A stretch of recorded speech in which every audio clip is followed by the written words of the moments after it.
It's the Worldwide Sports Radio Network.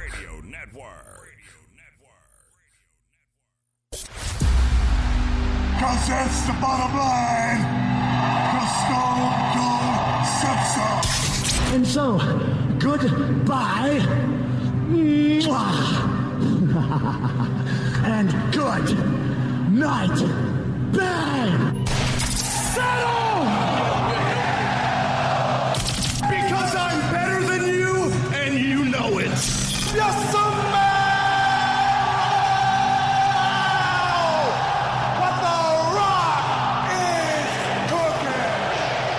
Welcome to Off the Mat with Alex Lowe's and Josh Silverberg. And good afternoon, everybody. Welcome to Off the Mat on the Worldwide Sports Radio Network. Unfortunately, Josh is not here this week. He is out moving into a new house. So with us this week is co-hosting on Off the Mat is Jillian B. Cohen. Welcome to the show, Jillian. Glad to have you on. Glad to be on. It's going to be a lot of fun. Stick around with us here on Off the Mat. But first, we got to do some house cleaning. We got to tell people where they can listen and follow us here on the Worldwide Sports Radio Network and here on Off the Mat. So my Twitter is @ShowSlows, and Jillian's Twitter is @JillianB. You can watch us and listen to us live on the WWSRN app. The app is free in the App Store or on Google Play, and you can also play us on your smart speaker. I have a smart speaker. It's not with me right now, but it's in my room. You can play directly from that. Listen to us on that. We have a variety of shows here on the Worldwide Sports Radio Network, and it's not just us you can listen to, but other sports-related shows as well. We have Down to the Wire, Below the Mic, The Weekend Crunch with Errol Marks and former NFL player Eric Coleman, The Wise Guys, Weapons Hot, The Sports Hit List, and it's only going to continue to grow. And you can, as we continue to grow, feel free to check out all these shows here on the Worldwide Sports Radio Network. It's not just us, again.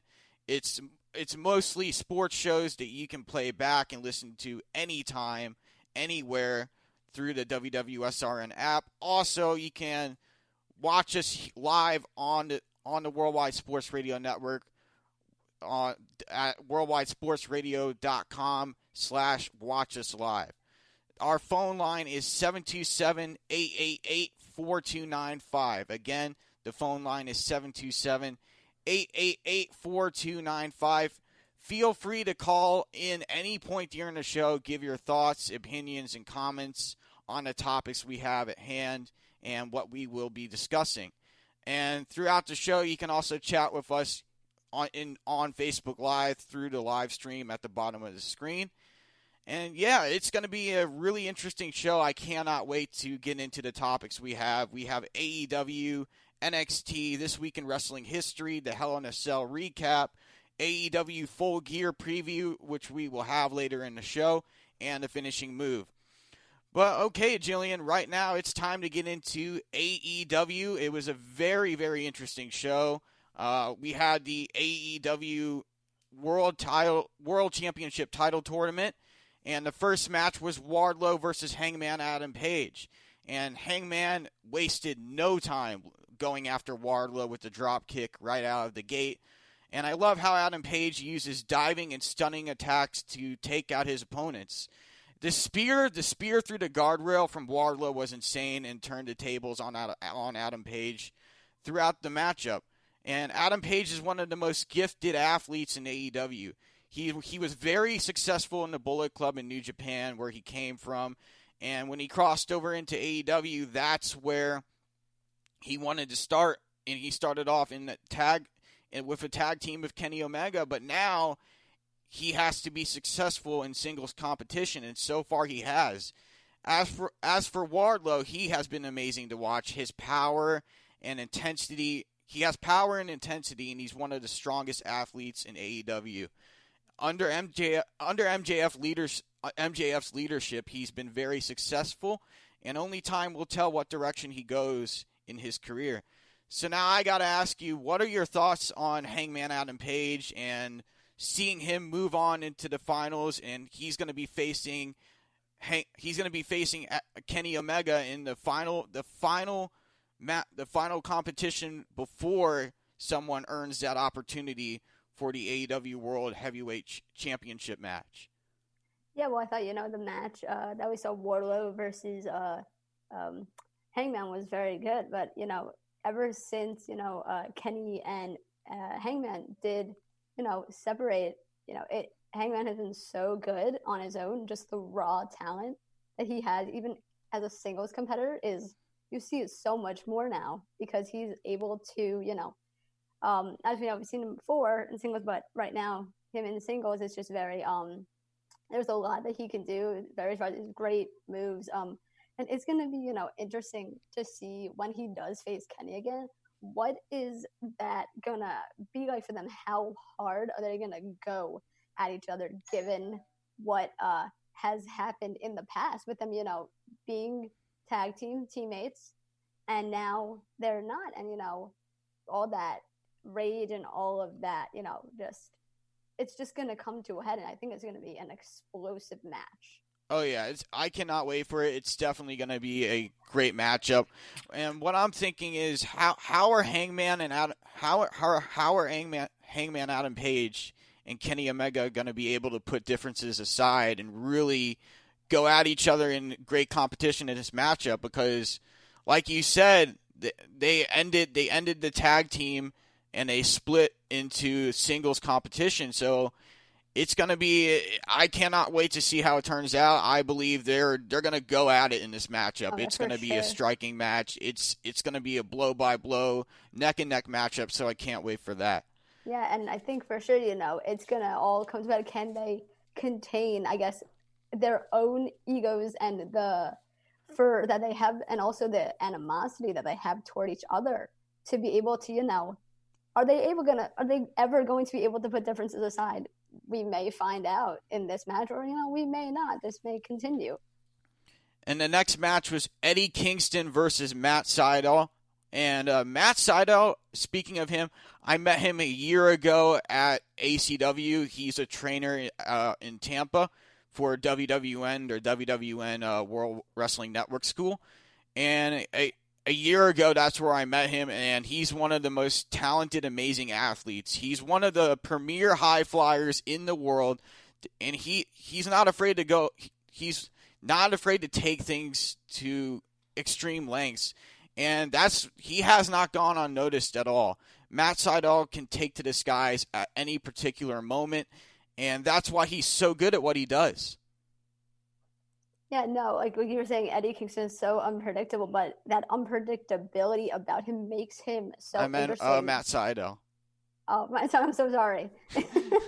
No, yeah, Matt Sydal, he can do things. He can fly through the air, and just you could see things that you're like catches your eye, and you go, okay, he's got talent, obviously. But if you're also talking about Eddie Kingston as well, I remember when Eddie Kingston first arrived on AEW. I remember the first match that he had. I believe it was against Cody for the TNT Championship. Just that match I watched, and I'm just like, he's gonna bring something to AEW that we haven't seen. Just unfiltered. He's definitely one of those unfiltered guys in AEW. He's not afraid to speak out and say what's on his mind, and he's really one of those guys who brings attitude, and he brings a lot of heat to the ring, and that's what I love about Eddie Kingston. He's just one of those guys who backs up what he says in the squared circle. And the match between Matt Sydal and Kingston was good, but what happened at the end of the match was Kingston sending a message to Jon Moxley. And Kingston, he wants to destroy Moxley and make him quit at Full Gear. But we will have to wait and see what happens and how things turn out there. But I believe Moxley and Kingston are going to tear each other apart. And this is one of these matches where it's personal. It's exactly what Jon Moxley said. It's personal between him and Kingston. And Kingston is going to have to literally give his all to win this match. It's going to be a very physical environment for him. But yeah, for sure. If you've seen Mox and just how his brutality is, and just what lengths he will go to defend that AEW championship, putting him with the Eddie Kingston, Mox, those are two. It's just going to be an explosive match because the power, the agility, just everything about those two guys, that's going to be Jillian, entertaining fight for sure. Because you don't, like you said, yes. You're good. Your mic cut it out for a second. But... Oh, can you hear me? Am I good? Yeah, you're good now. All right, sorry about that. So, like I was saying before, Mox and Kingston, they're both they're up front. They don't take any crap from anybody. Two strong personalities in the ring. For sure, it's going to be an explosive match, and that is something I cannot wait to see for sure. The next thing that we saw on AEW this week was the FTR and Young Bucks promo. The Young Bucks said that the old Young Bucks are back, but they don't like how they have been being themselves. But something snapped inside the Young Bucks, and we have seen it for the last couple weeks with them super kicking all the announcers, the backstage personnel.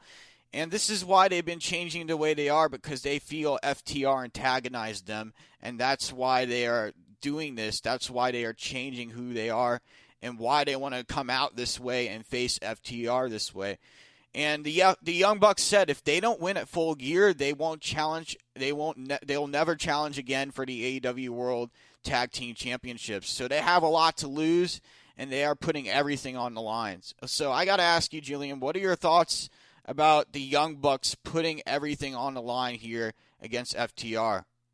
The Young Bucks, they're a phenomenal team. One of my favorites. But them putting everything on the line, it is a little risky because it, like you said, and like they said in the interview with Excalibur, if they don't win, they're never gonna challenge again. So you're putting everything you have on the line, and I think that's a very gutsy thing for them to do, but I think that they can prevail. They just have to go for it, and you go into that match wholeheartedly, knowing that they can win. Everybody. It's just if they can win, I think it's going to be amazing. But if they can never challenge again, that's going to be what comes after that. What's next for the Young Bucks? Exactly, and the Young Bucks are one of the most talented tag teams in the world. They've accomplished a ton in their career, from Ring of Honor to New Japan and now here in AEW. They have been all over the world together, so I'm hoping that they can take a victory at Full Gear. But with FTR having Tully Blanchard behind them, they're going to have to find a way to really distract Tully Blanchard on the outside floor and then come for sure. And take out FTR from behind. So that way they have a fair shot at winning the tag team championships. But it's going to be a close one. I think FTR is definitely going to use everything they have, use all the momentum that they have behind them with Tully Blanchard leading them, who was in the Four Horsemen, and he was part of like a legendary group. So it's one of those matchups where you say it's going to be one of those matchups where you're like, who comes out on top?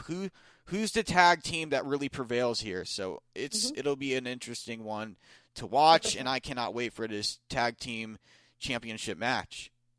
Yeah, no, for sure, and especially after the interview when FTR they just got up and left. You're kind of thinking to yourself, okay, what's going through their heads, and also what's going through anything unsaid by the Young Bucks. Everything will be revealed when they do face each other. The next match was MJF.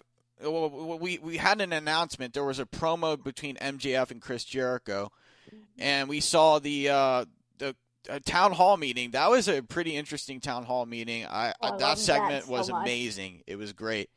And we saw Eric Bischoff come out and say that he's known Jericho for 20 years and that he doesn't really like Jericho, and he insulted Jericho. And Jericho didn't take too kindly of that.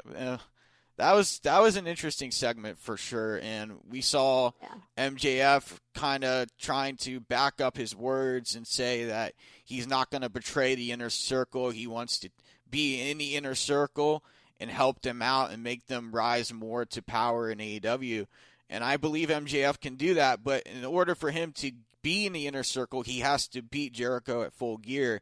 So if MJF wins, he gets to join the Inner Circle. And MJF, he might win with Wardlow behind him.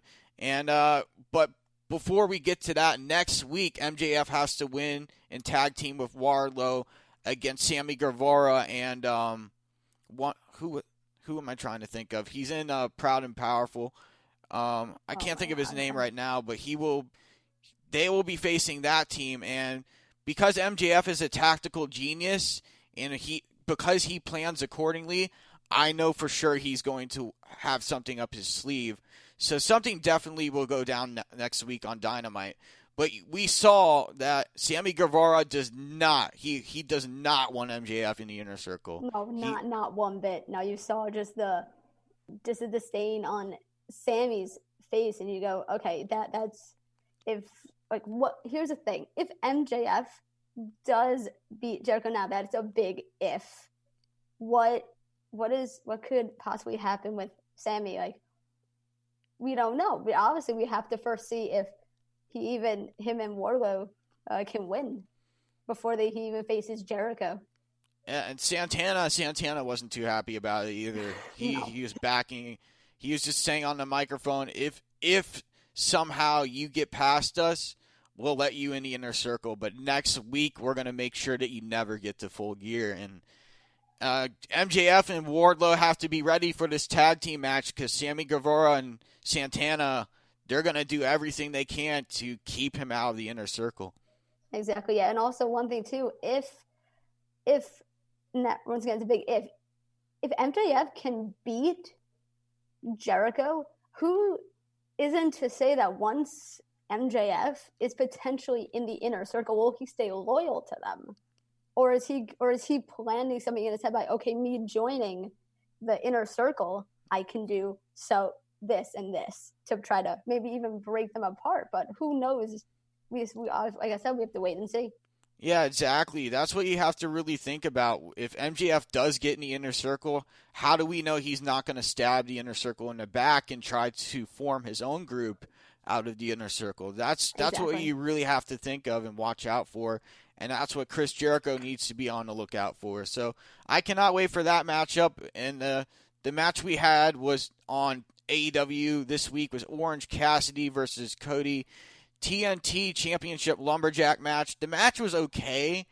I felt like it could have been a bit longer, but the Lumberjack match started out very strongly. And Cody is amazing at pinpointing his target and going to work on it. And he definitely showed it in this matchup.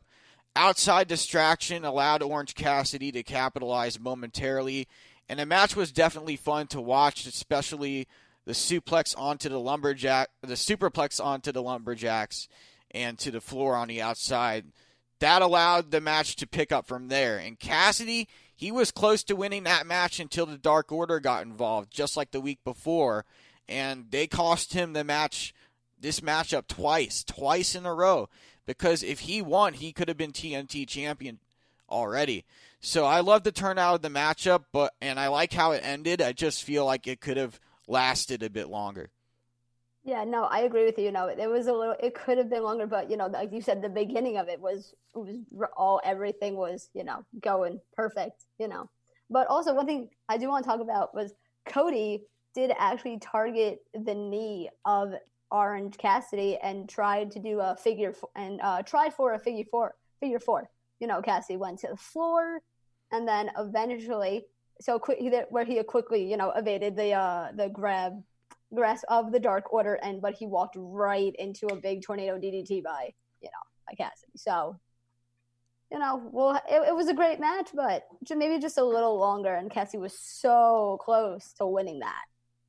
Yeah, he definitely was. And next week, at Full Gear, Cody will face Darby Allin on November 7th. And this is Darby's chance to achieve his lifelong career dream against someone who is well known and very well experienced in wrestling. So Darby must be ready and go the absolute limit. And it's going to take a ton of work and effort to get there. And Darby Allin, he's one of those guys that has a never say die attitude, a never quit attitude. He's willing to sacrifice his body and put himself at risk just to win. And sometimes that's what you have to do to win, and I can't wait for this matchup. I believe Darby Allin is going to come into this matchup very much ready, very much focused. And Darby Allin is one of those guys in AEW who's scratched and clawed his way to get to this moment, to get to the very top. And if he can beat Cody, this will be his moment to be at the top and be the TNT champion. No, you look for a while. Look at Darby Allin. He's been on the rise for so long, and now he has this opportunity right in front of him. If everything he is planning to do goes the way he wants it, and he just risks everything, his body, just every single thing, he could come out the winner of this, and this could be something that really even catapults him even higher. And, like you said, this is what he's really been working towards. This is the match that he has his sights set on. This is something that he knows he can win if he does everything right. Exactly. And Darby Allin, he's been in many different matches in AEW. I'm not sure what his win-loss record is, but I believe it's a really good win-loss record, based on the experience and everything he's been through leading up to this matchup. So I cannot wait for that. It's going to be an exciting one, and I believe Cody's going to bring his A game, and he's going to have Double A Arn Anderson behind him and his brother behind him in this matchup. So I believe Cody is going to be ready. He's going to be on the attack, and it's going to be a great matchup. Yeah, I think I actually found Darby's win-loss record right here. It says it's 4-4-1. Okay, so he's starting to build momentum. He's starting to get up here in his win-loss record in AEW. So we're just going to have to wait and see what he's capable of. But I believe Darby Allin has full capability of outsmarting Cody and winning this matchup. Oh, for sure. You've seen the things he can do. So I have no doubt that he could come out of this the winner for sure. The next match, we had the final match of the AEW World Heavyweight Championship Tournament. Kenny Omega versus Penta L0M. Kenny Omega put on one of the best matches, if not the greatest match of the week against Penta L0M. Penta went all for it with the diving senton to the floor on Kenny Omega, and that allowed Penta some time for a possible advantage. The DDT on the ice cooler from Kenny was awesome to see. That was a very creative thing for Kenny to put in the matchup, and I enjoyed that part of the match because it was such a creative way to fight. And this match was neck and neck. Both competitors went to great lengths and definitely gave their all and put everything into this matchup. The amount of counters and innovation of these moves were just amazing to see, and this is why AEW is doing so well with their main events, because of the stars they have and the stars that they have brought to AEW. And what a match it was between Penta L0M and Kenny Omega, because again, it just blew me away. It blew everybody away with this match. And Penta L0M, he's wrestled in AAA, winning the Latin American Championship and the AA World Tag Team Championship. And he's one of the most awesome luchadors and talented wrestlers to grace sports entertainment. So you definitely need to give him credit for that kind of performance, because it was outstanding. Yeah, no, for sure. Like you were saying, this was a fantastic match. Both men are amazing competitors, and they have, so many weapons that they can use, not just against each other, but in general. But, everything from the V-trigger knee strikes that, from like you were saying, like from a suplex that onto that Omega set up the suplex on the ring steps at ringside, but Pantera did counter that. Anyway, onto the entrance ramp, Pantera tried to snap Kenny's arm. all these different things that they did in that match. It's just that match was I love that match. That was great. Yeah, that match was the best one of the week in my opinion. And Kenny Omega will now take on Hangman Adam Page at Full Gear for the AEW World Championship title opportunity. Full Gear is going to be a great pay-per-view, and I can already tell something is going to make it excellent. It's going to be very interesting. So this week, AEW, I give it an 8.5 out of 10 because it really impressed me. It was a strong show, and it was great. I enjoyed every match that they had on AEW Dynamite this week. Yeah, no, like you said, I give it that actually same exact rating too, because as you see with AEW, every week they're doing something either new, they're doing something exciting. It's just a great wrestling. It's just great wrestling all the time. Great storylines. It's just everything just kind of falls into place. Definitely. And now it's time to get into NXT Halloween Havoc.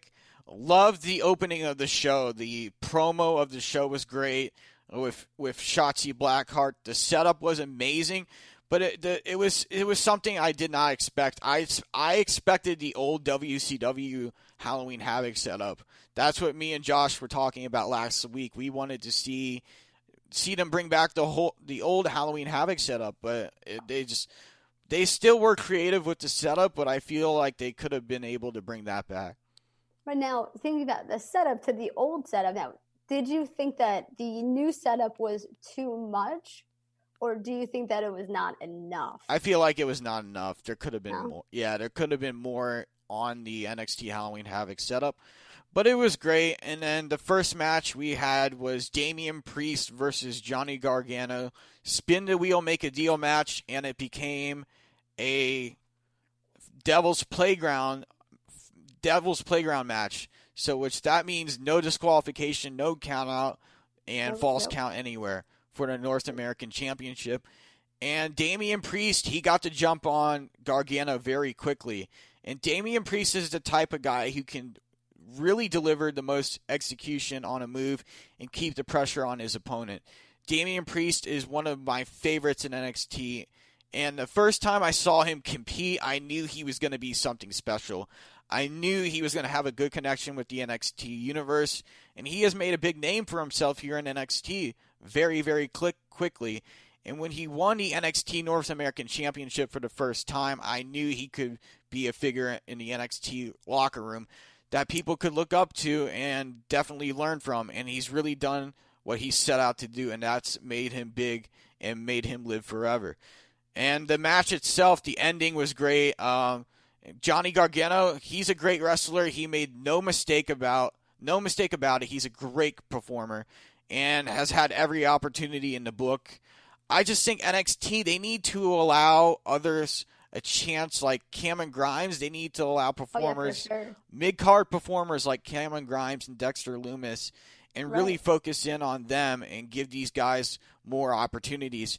Because I believe everyone needs an equal opportunity, and I definitely think it will happen over time.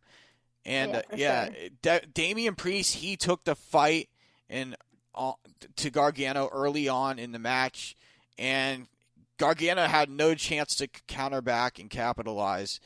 And Gargano dropped Damian Priest on the steel steps. That was cool to see. That was definitely a turning point in the matchup. Mm-hmm. And the assist from the mysterious figure, the guy that was dressed up as who that is. Yeah, I wonder. We all need to know who was that? I don't know who it could be, but I would really like to find out because with that mysterious figure in the Scream mask that came out, that cost Damian Priest that one action. Yeah, it cost him the championship. Yeah, exactly. And now Gargano is a 2-time North American champion.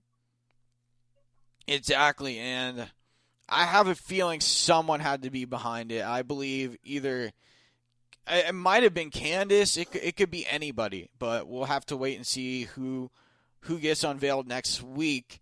And Pat McAfee's promo on Adam Cole in the Undisputed Era was amazing, along with Danny Burch and Oney Larkin. Yeah. Pat McAfee said he was responsible for putting Ridge Holland with the assignment to attack Adam Cole in the Undisputed Era. And Kyle O'Reilly came along with Pete Dunne to help even out the numbers against Johnny Larkin, Danny Burch, and Pat McAfee. But at the last moment, you saw Pete Dunne turn his attention to Kyle O'Reilly, and he hit him with the steel chair.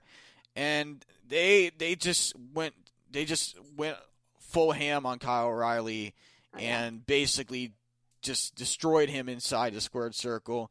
And now Pete Dunne has aligned himself with Pat McAfee, and everybody wants to know why. Why would Pete Dunne do that? Pete Dunne's a man of honor and respect, so why would he help Pat McAfee instead of Kyle O'Reilly, who he's known throughout his career? And at this point, could this be the end of an Undisputed Era? We don't know. We don't know what's going to happen and how they're going to counter back. But I hope to find out next week what happens, because Undisputed Era is one of the most biggest groups in NXT, and they're not looking too good right now. And without question, they've been the leaders of the yellow brand for a long time and have been for, I don't know, 2 years since they've been so long. Yeah, so like, long. You kind of just lose count. But no, I do want to talk about this because I remember. So when I was watching, Kyle came out, Pat cut a great promo, and then Pete Dunne's music just hit, and you go, okay, what's going on now? But I was so shocked to see that he attacked Kyle O'Reilly with the steel chair, and my mind just went to, okay, what happened?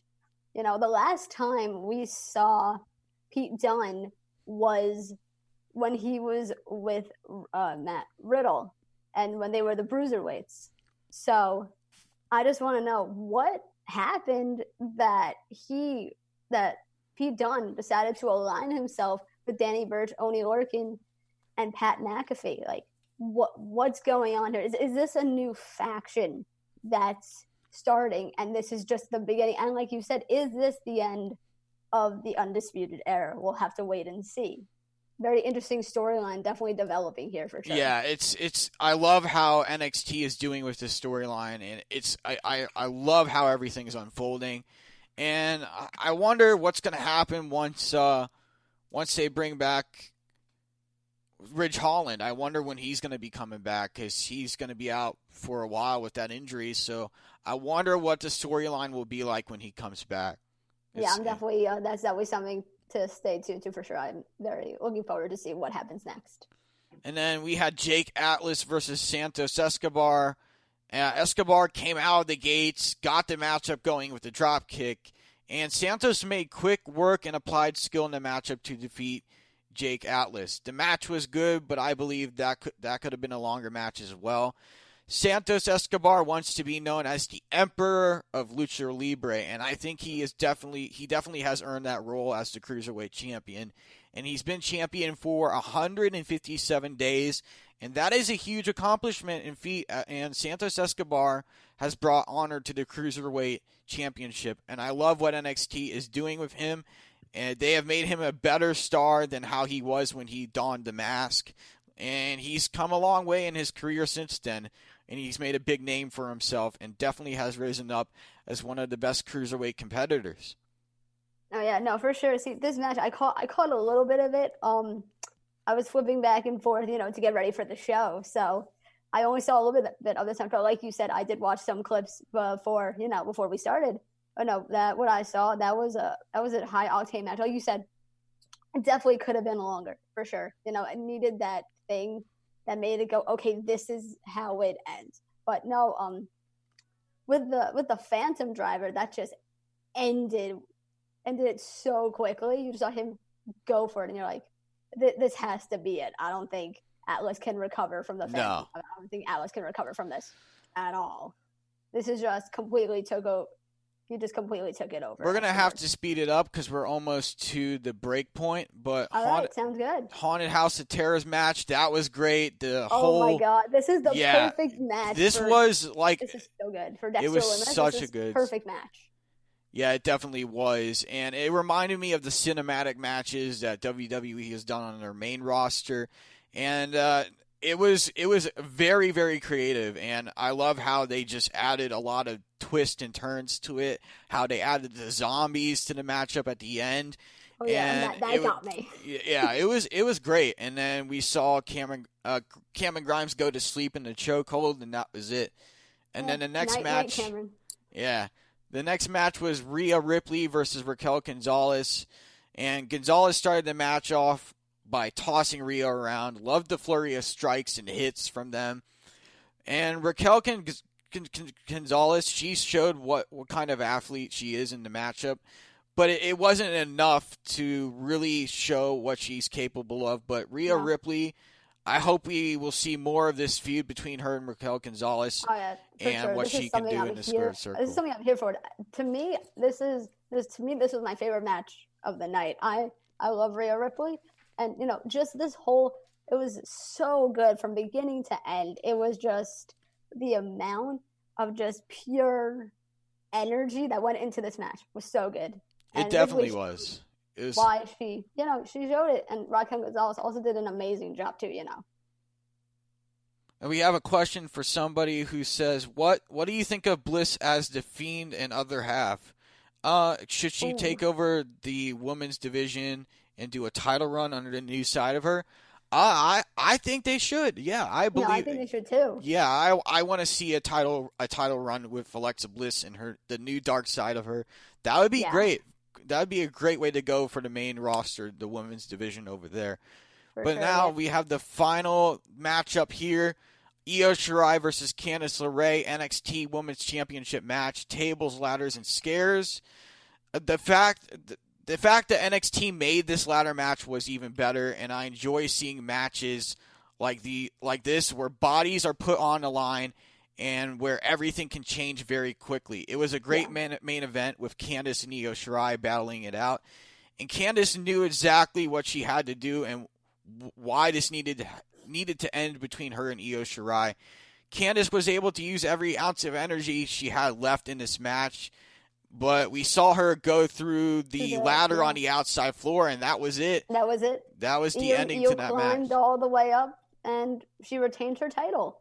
And I think, I think that was, I loved that match. That was so good, Yeah, this was probably one of the best NXT main events we've had in a while for the NXT Women's Championship, and they definitely knocked it out of the park with this Halloween Havoc and episode of NXT.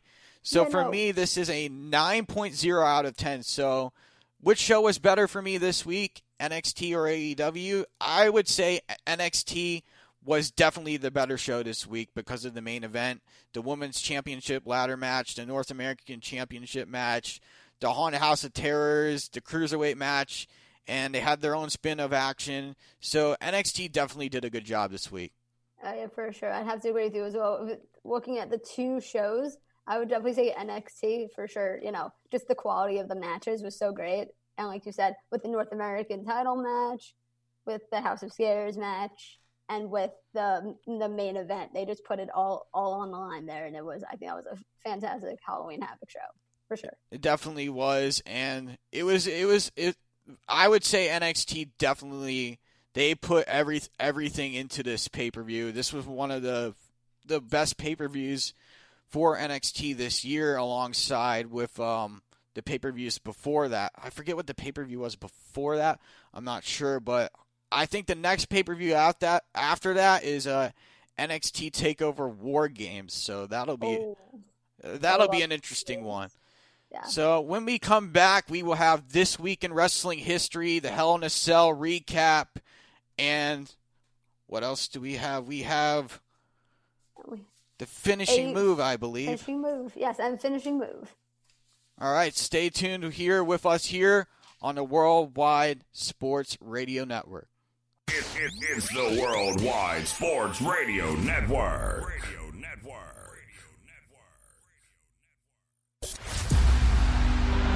Everybody's got a price.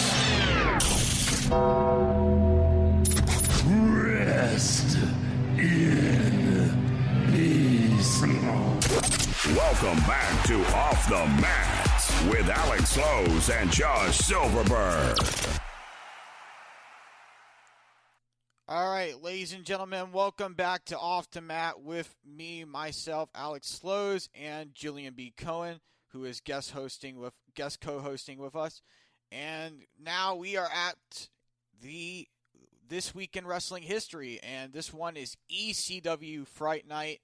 This took place on October 31st, 1997, at Twin Rinks, Warwick, Pennsylvania. Attendance was 1,000. The first match was Little Guido and Tracy Smothers defeat Chris Chetty and Mikey Whipwreck. Number 2 was Paul Diamond defeated Al Snow. Number 3 was Tommy Rogers defeated Roadkill. Justin Incredible defeated Jerry Lynn. Bam Bam Bigelow defeated Spike Dudley. Chris Candido and Shane Douglas defeated Dog Firmus and Phil LaFon. Taz defeated Sabu in a draw in 30 minutes for the ECW World Television title. The next match was Tommy Dreamer, who defeated Rob Van Dam. And then the final match was Johnny Kronos and New Jack defeated Axel Rotten, Balls Mahoney, Bubba Ray Dudley, and Devon Dudley in a three-way dance tag. So you have a lot of interesting names in here, some of them who crossed over to WWE in the early 2000s. Bubba Ray Dudley, Devon Dudley. You had Rob Van Dam, who crossed over, Sabu, Spike Dudley, Al Snow. I think you had Justin Incredible, Shane Douglas. He crossed over too. Shane Helms, the Hurricane. Yeah, him. He was there. He was in WWE for a while. Those were the good days of WWE, and like the best days of WWE, the Attitude Era, and then ECW. The early days of ECW were the best too. So that's a great. This was a great This Week in Wrestling History, and now it's time to move on to Hell in a Cell.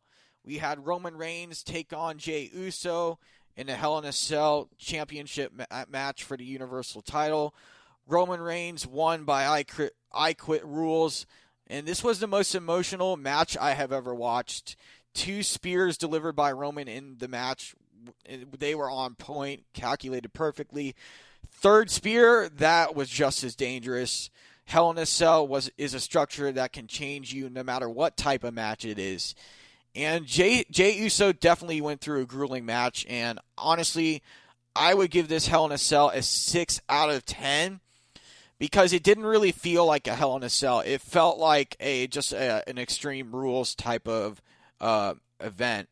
It was great. It had a lot of good matches. We had Sasha Banks and Bayley in the Hell in a Cell SmackDown Women's Championship match. That was the best women's match I've seen on the main roster in a long time.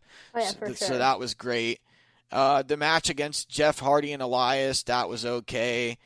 And then we saw Randy Orton versus Drew McIntyre for the WWE Championship in a Hell in a Cell match. Randy Orton won by pinfall, and this had to be one of the most insane Hell in a Cell matches in a long time. And Randy Orton went to that dark place that he likes to use and used his aggression and everything to his advantage. And also get into the mind of the competitors, too. Oh, yeah. He loves to tap into the mind and mess with the competitors, really, really get them to lose focus. And that's what Orton did. He got Drew to lose his focus. And the best part of the match was when Orton and Drew were climbing the top of the cell, battling on top. People change in type of matches like these. Careers are not the same after bloody hard-hitting matches like that. You've seen it happen to Mankind, Mick Foley. You've seen what's happened to his body and what's really happened to him after a match like that, a match that he had against The Undertaker in the Hell in a Cell match. So it definitely can change you. It can change the type of person you are and the type of competitor you are. Yeah, and also the fact that, that they're in this steel cage, that they're trapped in there. There's nowhere for them to go. So, you just have to also fight through the mentality of that. Even though, you know, that some of them, they're used to being in Hell in a Cell matches. They've been in Hell in a Cell matches before. It's just, you still have to dig down deep to that place. Even if you're, you know, don't want to go there, you know, like you said, you have to do anything to win. And now Randy Orton is now a 14-time champion. Yeah, Hell in a Cell, it was great. It had a good few matches, and it matches like that, being tested you get tested in matches like that, like putting yourself on the line in extreme dangerous environments and in risky situations. Hell in a Cell, without that, you lose the whole feel of the environment and point of Hell in a Cell. And WWE, to me, they haven't done a great job with the main roster pay-per-views in my eyes. So really something has to change about that, because to me, this did not feel like a full Hell in a Cell pay-per-view. It had some matches that were up there that were really outstanding and really good. But to me, the problem is they can't and they won't listen to the fans or change up the ground war and viewership, because in order to be successful, you have to change things up instead of making the same kind of storylines. Exactly, and for that reason alone, I lost faith in the main roster shows, Raw and SmackDown, and that's why I watch NXT mostly. You know, like you said, you know, you've seen WWE. Now, I'm not saying anything's wrong with it, but I'm just saying you have to keep moving forward. You always have to keep coming up with new things so that you can, I guess, evolve and move forward. Yeah, it's great to have different, you know, competitors who, you wouldn't really think could go well together to create a great storyline. But if you keep having the same kind of just matches and storylines and everything I've said, it just kind of gets like, okay, what do we do next? How can we make it more engaging for the fans and just in general? Exactly. And it was a great Hell in a Cell. It was okay. For me, the rating is an 8.3 out of 10. We'll have to see where they go from here and what kind of ideas they come up with. But hopefully, the next pay-per-view is better. Survivor Series. Yeah, Survivor Series definitely will hopefully be the better pay-per-view. Right, yeah, and we already know we have for Survivor Series for Raw, we have Big E. No, I'm thinking. I'm so sorry. I'm sorry about that. It's Keith Lee, Sheamus, and AJ Styles are the three now, as we know, to represent Team Raw. And as of last night, Kevin Owens is the first member to represent SmackDown at Survivor Series. Now we have to get into AEW Full Gear. Here's the card for that. Moxley, the champion, will take on Eddie Kingston in an I Quit match for the AEW World Championship.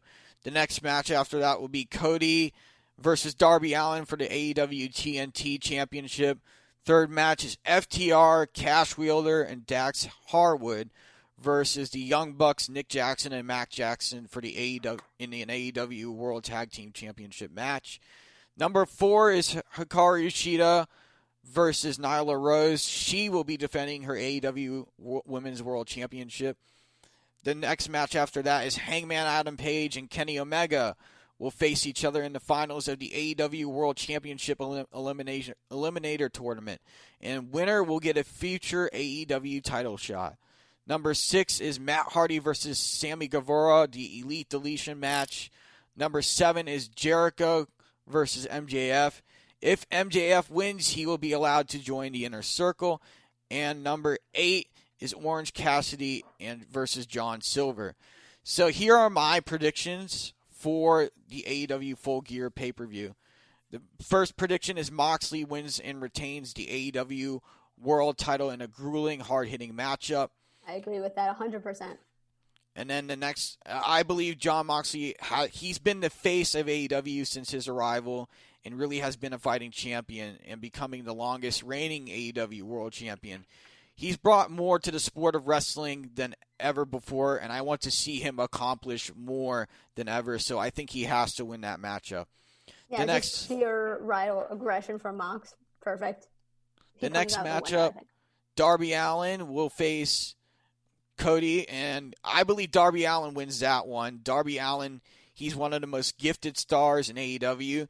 So I believe he's going to knock it out of the park here, and really he's going to bring energy and passion to the table in this matchup. Yeah, I think Darby's going to come out the winner. I think, it's his time. It definitely is, and he's one of my favorites because, as I said earlier, he's not afraid to go to the extreme, and I think he will win by doing so. Oh, for sure. 100%. I can see Darby coming out as a winner, and, now what's next for him after that? And also for Cody, where does Cody go if he loses that TNT championship? Exactly. I wonder where Cody will go if he loses the TNT title, what his next move will be. But we'll see. We'll see what happens there. FTR, I believe they're going to retain the AEW World Tag Team titles in a back-and-forth matchup. That will be a match to remember because I know the Young Bucks are going to go all out in this matchup. And they have a lot to lose, like I said earlier, Sid. They are going to be gunning for a win. But FTR, they're going to somehow outplay them with the help of Tully Blanchard, who's been in their corner for a while. So FTR will win that match for that reason. Then the next match we have Hikaru Shida will defeat Nyla Rose. Hikaru Shida, she's become one of the best women's wrestlers in AEW with all of her matches that she's won and continued to win. And she's been on a hot streak. And I think she will yet again defeat Nyla Rose and retain the AEW Women's Championship and go on with the title around her waist. I don't think they should take the belts off of her just yet. No, let's keep it on her. I think keep it on her for a little longer and then build another storyline or something, and then slowly transition. The next match, Kenny Omega against Hangman Adam Page. Kenny will defeat Hangman Adam Page in a close matchup with near falls, nasty blows, and combos because Kenny is very skilled, quick, and agile, and he can outmaneuver anybody and any opponent before they know anything else happened. And Kenny Omega, he's going to go to great lengths to get to this moment and face the former tag team partner. So I'm all for Kenny winning that match.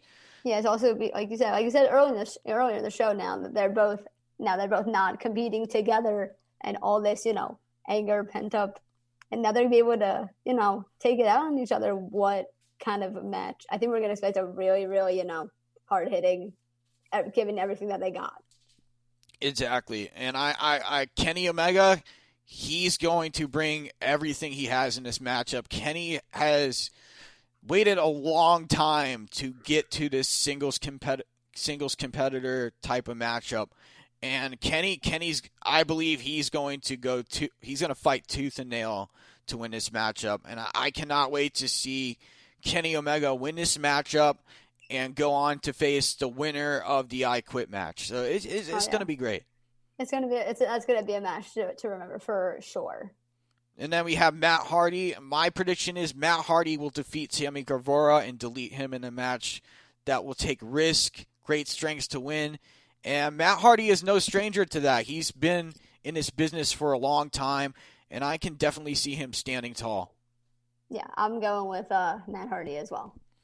MJF will defeat Chris Jericho and join the Inner Circle. MJF said to Chris he will do whatever it takes to win. And somehow, some way, I believe he will beat Jericho because MJF is smart. He has different strategic ways to win, and I know he will. And it would be interesting to see how Santana and Sammy react once he does get in the Inner Circle because they don't want him in there.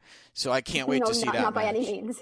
No, it's also going to be interesting to see if MJF does win and he goes into the Inner Circle. What is that dynamic going to be like? And how is he going to conduct himself? And like we said in the beginning, will he stab them in the back? Exactly.